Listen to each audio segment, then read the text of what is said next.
Salut à toutes et à tous, c'est Ryobix et aujourd'hui nous sommes là pour cette nouvelle vidéo sur l'Euro 2020. Et aujourd'hui, ce n'est pas un hasard que je filme, enfin plutôt que je tourne cette vidéo, car aujourd'hui, dans exactement 1 heure, ce sera le tirage au sort de la phase de groupe de l'Euro 2020, bien évidemment.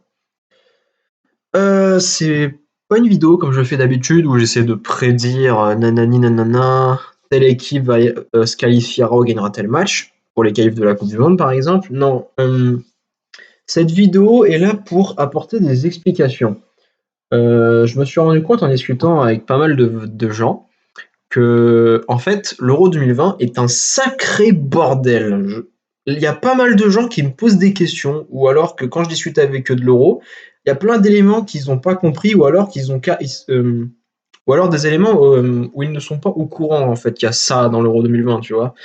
Et donc je me suis dit, comme ce soir c'est le tirage au sort de la phase de groupe, que je vais faire une vidéo pour expliquer à toutes celles et ceux qui ont rien compris à cet euro.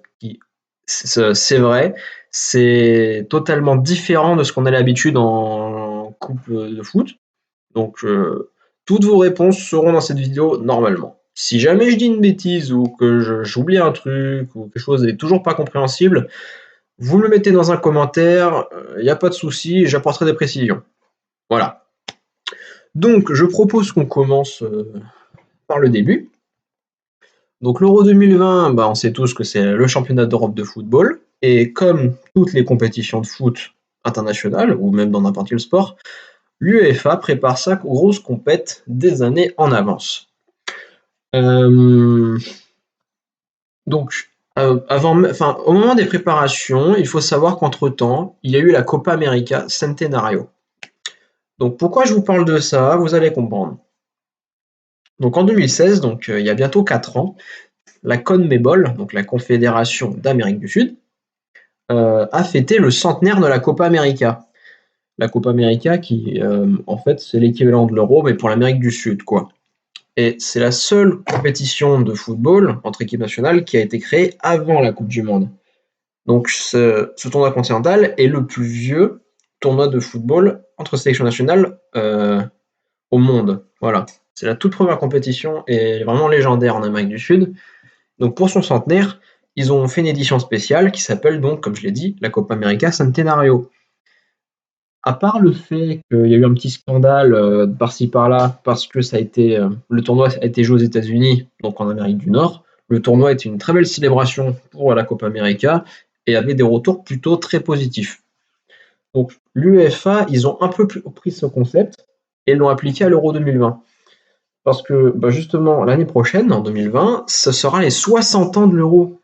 Et donc c'est l'occasion de faire un bel anniversaire. Et donc ils se sont dit, et si on essayait de faire comme la CONMEBOL et qu'on fait un truc vraiment particulier, vraiment spécial, pour qu'on se dise c'est un anniversaire. Et donc c'est là qu'on arrive à la première particularité de cet euro, c'est que contrairement aux autres éditions d'avant, l'Euro 2020 ne se déroule pas dans un ou deux pays organisateurs, l'Euro se déroule dans toute l'Europe. Ce qui est un peu niveau organisation, c'est particulier.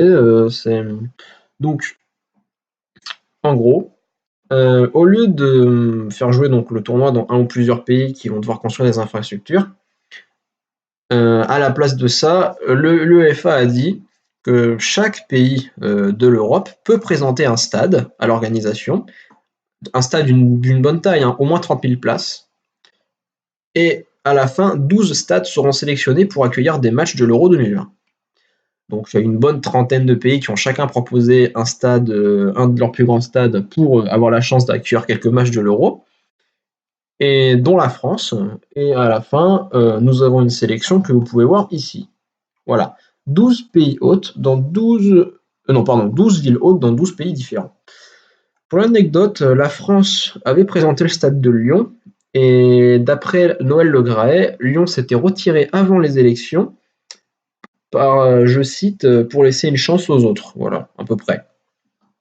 Donc les 12 villes hôtes sont dans des différentes zones de l'Europe, donc on est vraiment dans un euro à travers l'Europe. Cependant, Contrairement aux autres éditions de l'Euro, les pays hôtes de l'Euro, qui sont donc au total de 12, ne sont pas qualifiés automatiquement. L'UEFA a refusé de donner des tickets gratuits à la moitié de l'Europe, enfin des pays qualifiés. Parce que bon, donner 12 billets à 12 pays directement et n'en laisser que 12 pour les équipes en qualification serait un peu bizarre, hein, voilà, de donner la moitié des places gratuitement. Donc, exceptionnellement, les pays hôtes de l'Euro ont dû passer par la case éliminatoire. Donc, on va partir sur un autre point qui s'est passé entre-temps. Donc, après l'élection des 12 îlots de l'Euro 2020, il y a déjà plusieurs années, une nouvelle compétition dans l'UEFA a vu le jour, la Ligue des Nations. Donc cette Ligue des Nations a fait plus ou moins scandale, enfin pas jusque-là, mais on n'était pas loin, vu que les réactions des fans ont été beaucoup mitigées et peu de gens voient son intérêt. Et ben vous inquiétez pas, parce que l'UEFA, ils ont trouvé un moyen d'apporter de l'intérêt. Mais d'abord, je vais réexpliquer ce que c'est la Ligue des Nations, parce que peut-être que certains n'ont pas du tout entendu parler de cette nouvelle compétition. Alors je vais expliquer rapidement. La Ligue des Nations de l'UEFA, parce que en Amérique du Nord, ils ont repris le concept. La Ligue des Nations de l'UEFA, c'est plus ou moins une sorte de championnat, ou les championnats dans style Ligue 1, Première Ligue, Bundesliga ou ce que vous voulez. Sauf qu'au lieu de mettre des clubs en jeu, des clubs de foot, vous remplacez les clubs par des équipes nationales. Donc au lieu d'avoir genre Marseille, Dortmund, Liverpool, vous remplacez par Allemagne, Angleterre, Pays-Bas, Croatie, tout ce que vous voulez, en tant que pays d'Europe. Donc, il faut savoir que la Ligue des Nations se joue de manière biennale, donc tous les 2 ans, entre l'Euro et la Coupe du Monde. Et on vous invite à comprendre pourquoi. Il faut savoir que la Ligue des Nations se déroule, à cause du calendrier international qui est limité pour les équipes nationales, qui ont à peine 10 matchs par an, tous les pays d'Europe qui participent à la Ligue des Nations sont répartis déjà en divisions, donc Ligue A, B, C et D, où la Liga est la meilleure ligue, bien sûr. Et en plus, dans chaque ligue, les équipes qui composent la ligue sont réparties dans des tout petits groupes de 3 ou 4 équipes.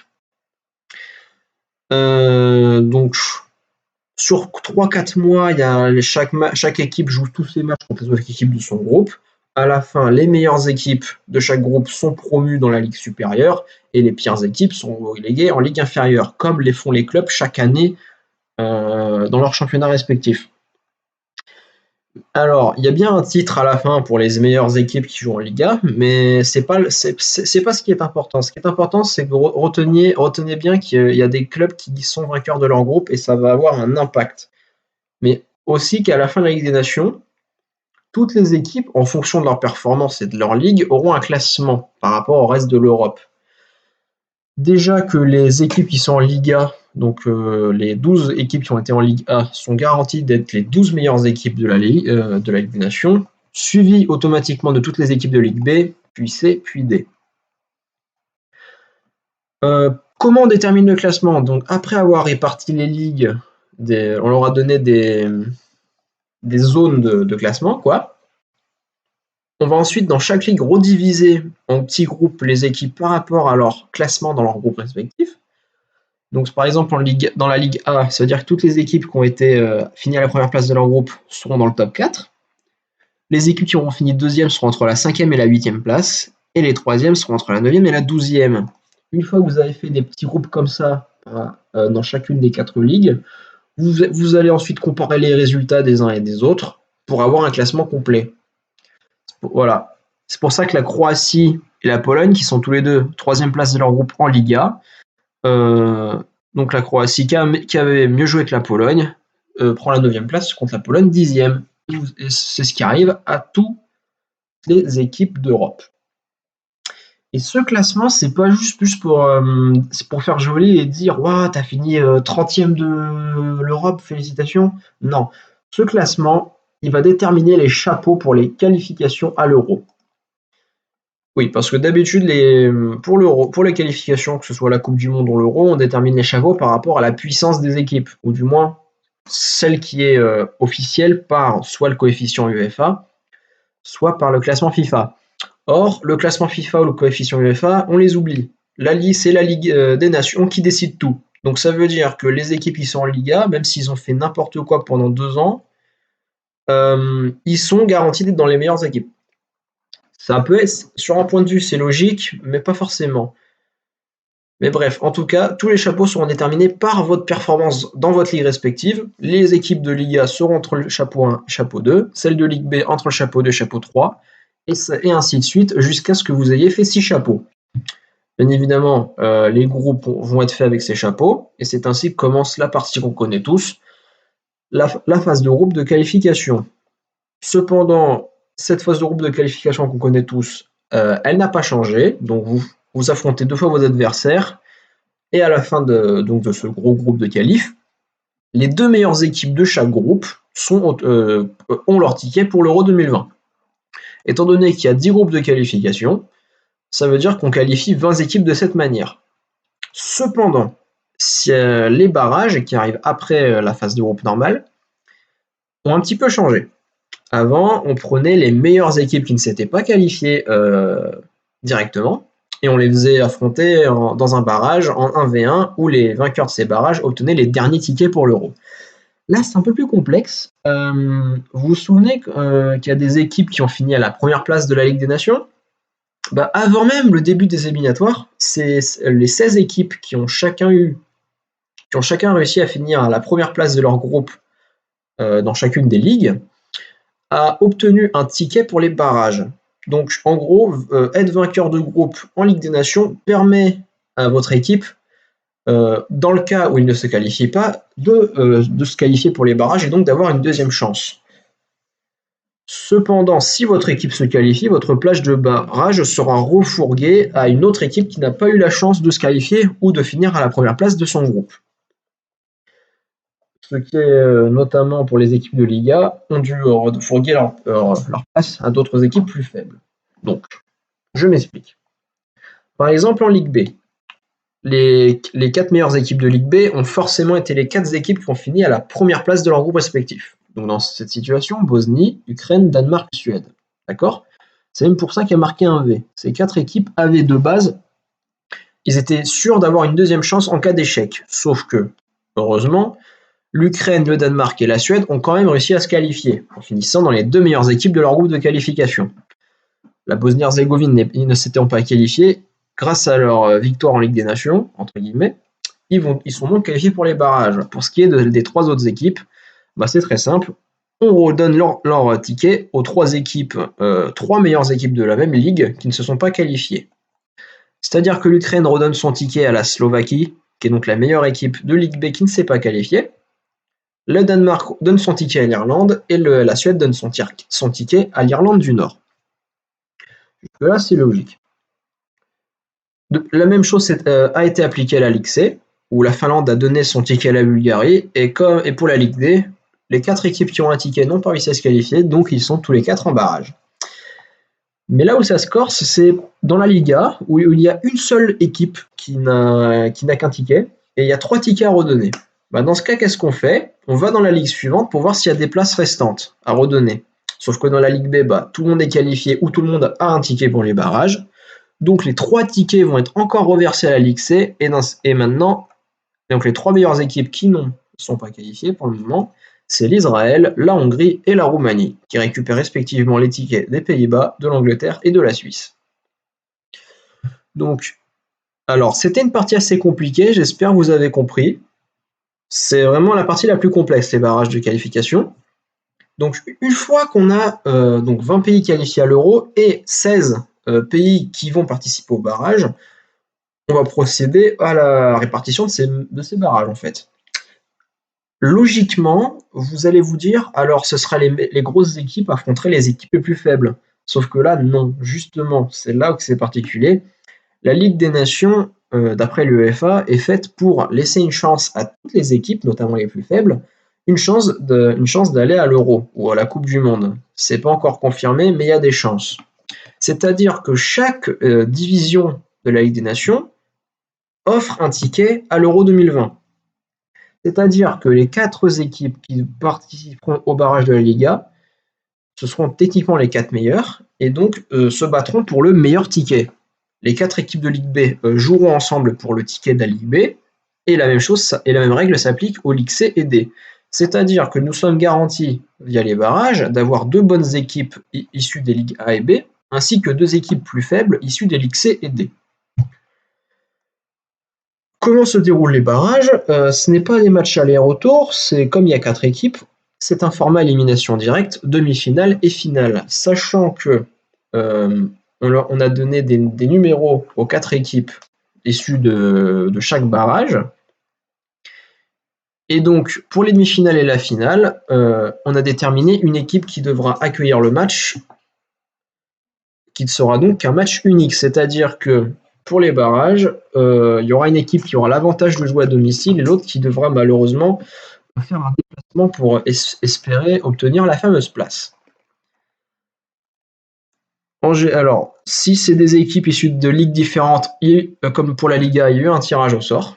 Si les 4 équipes qui participent à ces barrages ont joué dans la même ligue, en Ligue des Nations, on a déterminé par rapport aux performances. Donc la Bosnie-Herzégovine ayant été la meilleure équipe de Ligue B, ils ont l'avantage de jouer contre l'équipe la plus faible de cette même ligue, qui était donc l'Irlande du Nord. Et de plus, la Bosnie jouera à domicile non seulement la demi-finale, mais la finale en cas de victoire. Et c'est à l'issue de ces 4 finales que nous serons les 4 derniers pays à se qualifier pour l'Euro 2020. Cette ligue, donc, c'est la Ligue D qui permettra de connaître une équipe inédite dans l'Euro entre la Géorgie, la Biélorussie, la Macédoine du Nord et le Kosovo. D'accord. Normalement, je pense que j'ai plus ou moins éclairé pas mal de choses. Mais les éliminatoires ne s'arrêtent pas là, parce que ce serait trop simple si c'était pas déjà assez compliqué.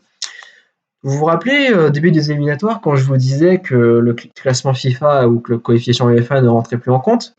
Eh ben, pour le tirage au sort de la phase de groupe de l'Euro 2020, eh ben, c'est pareil. Sauf que là, on ne prend pas la Ligue des Nations en compte, on prend seulement les éliminatoires. En gros, pour déterminer les chapeaux, on a comparé les performances de chaque équipe durant les éliminatoires et on a déterminé donc les chapeaux en fonction de votre performance. C'est-à-dire que plus une équipe a été prestigieuse en qualification, plus le chapeau dans lequel meilleur sera le chapeau dans lequel cette équipe sera placée. C'est-à-dire que le chapeau 1 ou chapeau A contiendra les 6 meilleures équipes qualifiées qui ont participé aux qualifications. Donc les 6 meilleures équipes en qualification sont la Belgique, l'Italie, l'Angleterre, l'Allemagne, l'Espagne, l'Ukraine. Et les équipes qui ont été un peu moins bonnes seront dans des chapeaux B, C, voire D.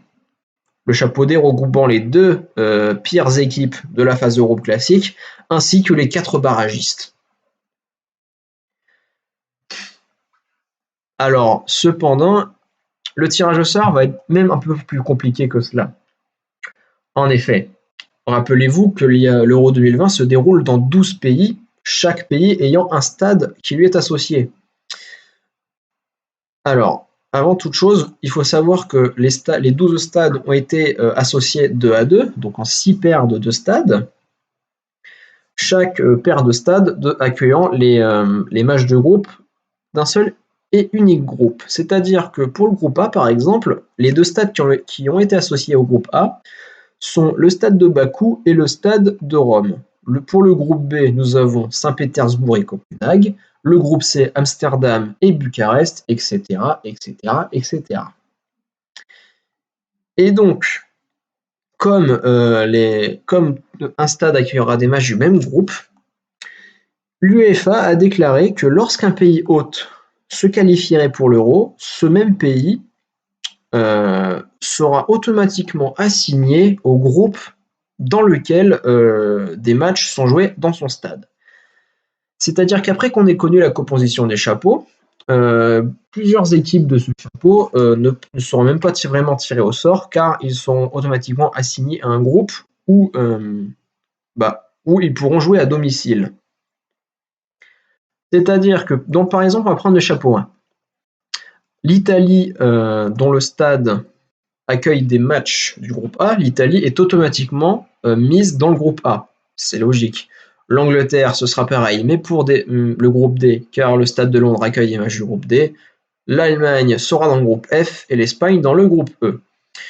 De base, la Belgique et l'Ukraine vont normalement être tirés au sort. Pour le chapeau 2, les Pays-Bas et la Russie sont assignés respectivement au groupe C et B. Et pour le chapeau 3, le Danemark sera assigné au groupe B. C'est tout ce qu'on a pour l'instant comme pays hôtes qualifiés, sachant qu'il y a des pays hôtes comme l'Écosse et l'Irlande qui accueillent des matchs de l'Euro, ne sont pas encore qualifiés car ils participent au barrage. Pour l'instant, la situation de ces deux équipes est encore inconnue, vu que les barragistes ne seront pas connus ce soir au moment du tirage au sort, mais seulement en mars 2020. Ce qui est dans 3 à 4 mois déjà. Alors, une autre particularité de ces éliminatoires, c'est la situation Ukraine-Russie. Alors, comme je vous l'ai dit tout à l'heure, la Belgique et l'Ukraine, les deux dernières équipes qui n'ont pas été placées dans le chapeau 1, car elles n'accueillent pas l'Euro, devaient être tirées au sort, sauf que dans les deux derniers groupes auxquels on peut les placer, les groupes B et C, il y a un de ces deux groupes où la Russie est déjà placée d'office. En effet, la Russie est placée dans le groupe B, qui est donc un des deux groupes où le tirage au sort peut se réaliser. Or, l'Ukraine et la Russie ne peuvent pas tomber ensemble en phase de groupe à cause des relations politiques entre les deux pays. Donc, suite à un arrangement, la Belgique sera affectée au groupe B alors qu'elle n'accueille pas l'Euro, et de même pour l'Ukraine qui sera donc affectée au groupe C. Voilà, c'est pour cela que les 6 équipes du chapeau 1 sont assignées à des groupes automatiques, même s'ils n'accueillent pas l'Euro.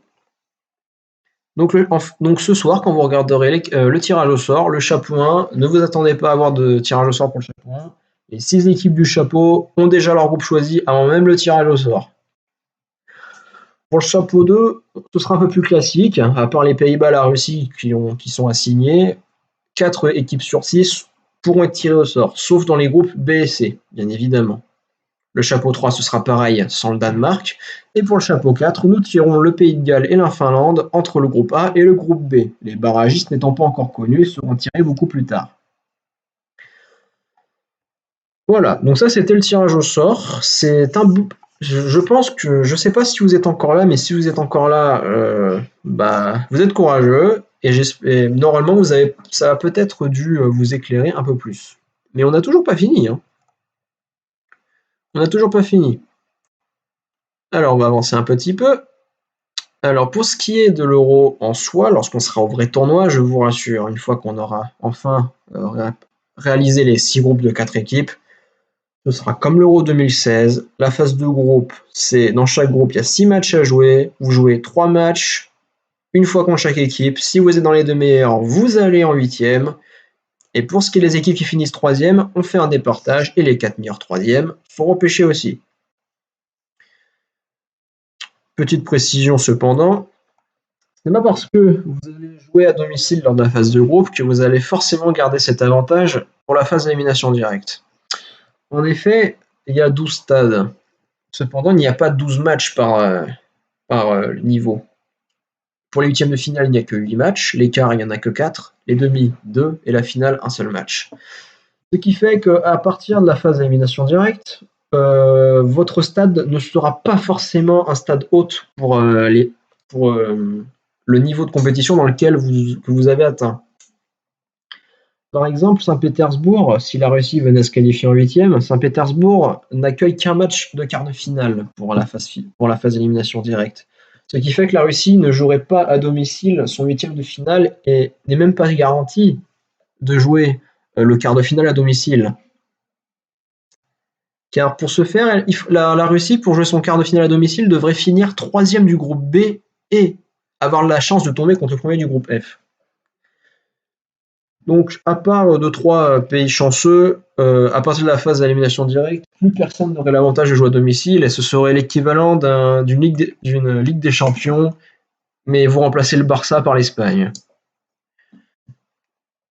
Cet Euro va être très spécial et beaucoup de gens s'inquiètent de ce qui va se passer. Peut-être que ça va être raté, peut-être que ça va être un succès, on ne le sait pas encore, mais en tout cas, s'il y a une chose qui est sûre, c'est que l'Euro 2020, c'est un gros bordel sans nom. J'espère que cette vidéo vous aura un peu éclairé sur certains points, parce que même moi, j'ai eu du mal à comprendre comment l'UEFA a pondu l'Euro 2020. Si vous avez des questions, s'il y a des choses que vous avez mal compris ou que j'ai dit une bêtise, mettez-le en commentaire, je me ferai un plaisir de répondre. Je vous souhaite un bon tirage au sort de l'euro. Je vous donne rendez-vous dans 35 minutes pour le tirage au sort de l'euro. Et on se retrouvera plus tard pour une vidéo prédiction pour la phase de groupe qui arrivera pas ce mois-ci, mais le mois peut-être en 2020 de sûr pour lorsqu'on connaîtra définitivement les 6 groupes. Voilà, je vous dis à la prochaine, c'était Riobix, bonne Euro 2020.